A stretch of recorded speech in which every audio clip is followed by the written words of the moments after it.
Amawiya TV lameba jamana musuma ana flebaga na jamana musuma alhamdulillah rabbil alamin ni on sigle mission kenaka na ba wile fiqhu tarika no ye tarika family alhamdulillah sigili tamane an kuma na tarika yin asirige labanka no ye kalmatu shahada no la ilaha illallah dalilu min mala allah subhanahu wa ta'ala ka kuma kauna an kira sallallahu alaihi wasallam ka sunna sirauka inshallah ani da kuma da madon fo umma ina fa yin lawduta o ye chugo mina ka fo bisigili o bina ke vidun yere asan wiyo ka ani ku min woso ni abimina amba afo anga video yin a fleba o bele jele nyana ani alaje bo bele jele nyana au ka aimer ninga a partager wote menen ko fa ka bona nga page ka wala sa emission na tanu o kasira ni rasulullah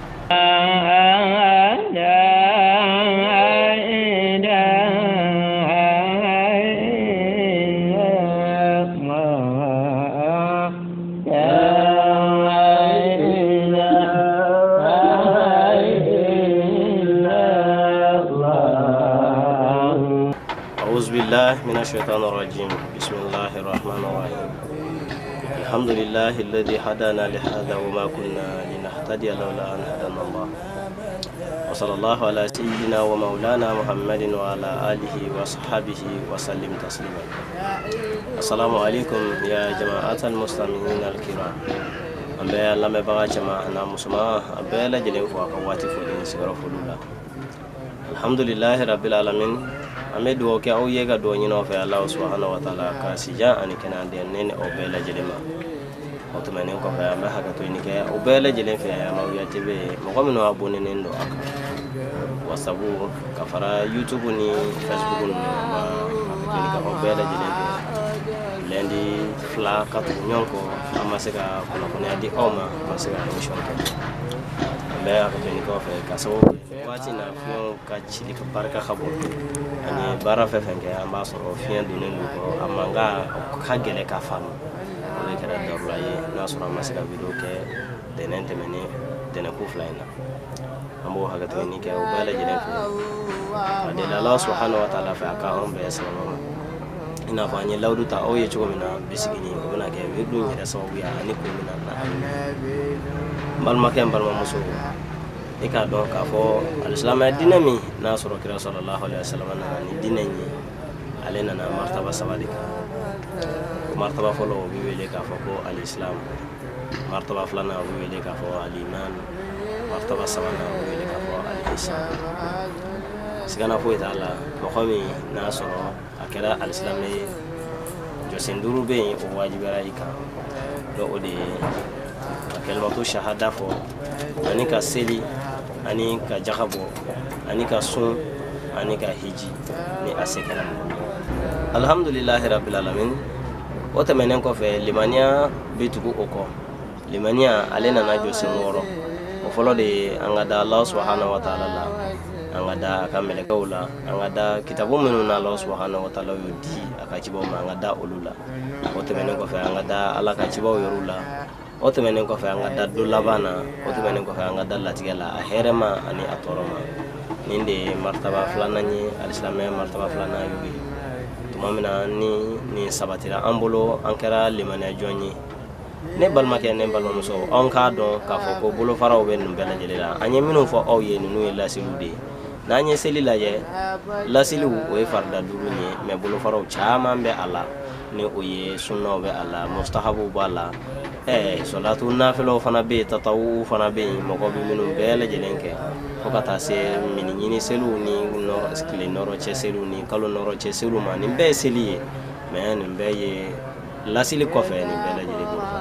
do nana na limanya kono obe o chuina o de la ankaram ko ba dele en fait ka nyini en fait on kana nyokon kafiriya on kana selbaga do kafiriya ka foko ni selbaga de ko kafiru do ankamo on ka don kira sallallahu alaihi wasallam baje awye mo ko min i balma kafiriya i balma islame sigana fo itala aw dola kelemna ke kafiri e kuma min fo nama soro ya fo minana abesege hera ne balma ke bana muso yalla ma e ba na tawa e ka ke kafiri wa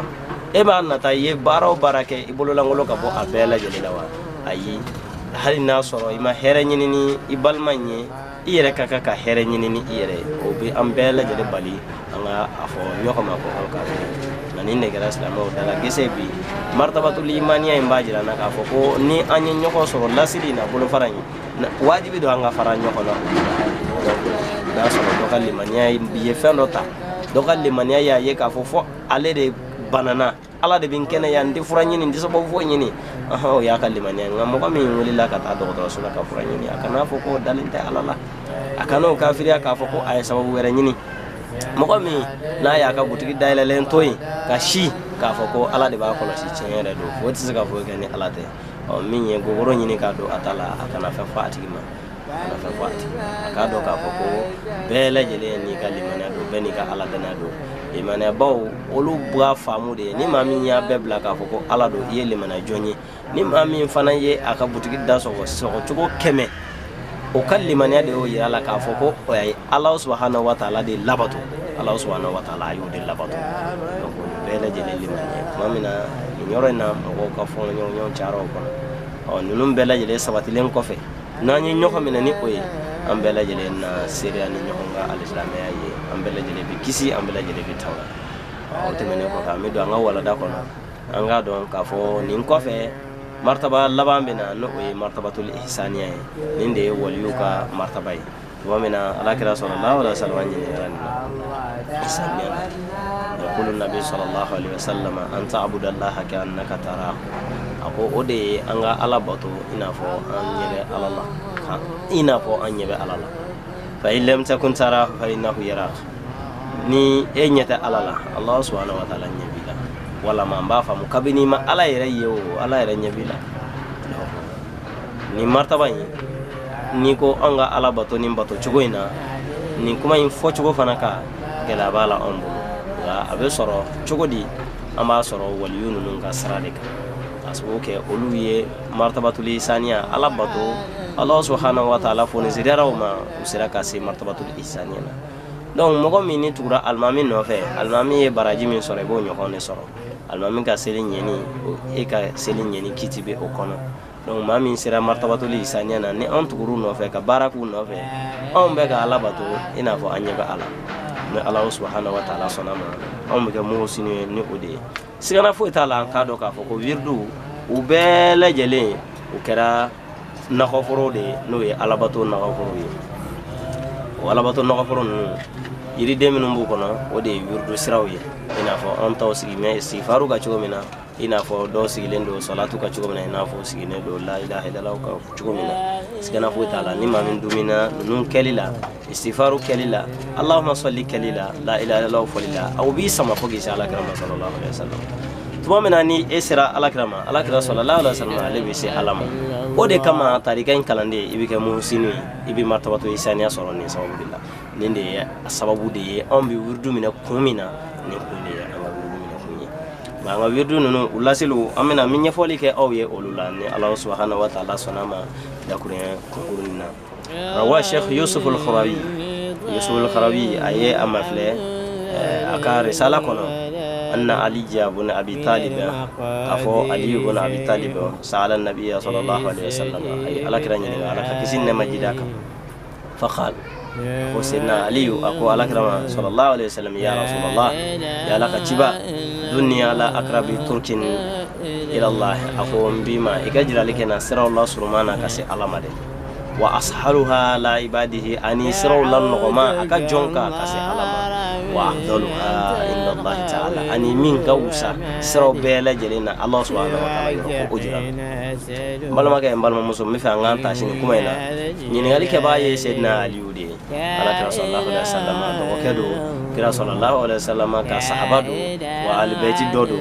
wote menen ko fe abuguna tikelendo onye on ka do ka fo ko mo ko minu nasoro ka aljana don foru yana sayyidina ali ba Allah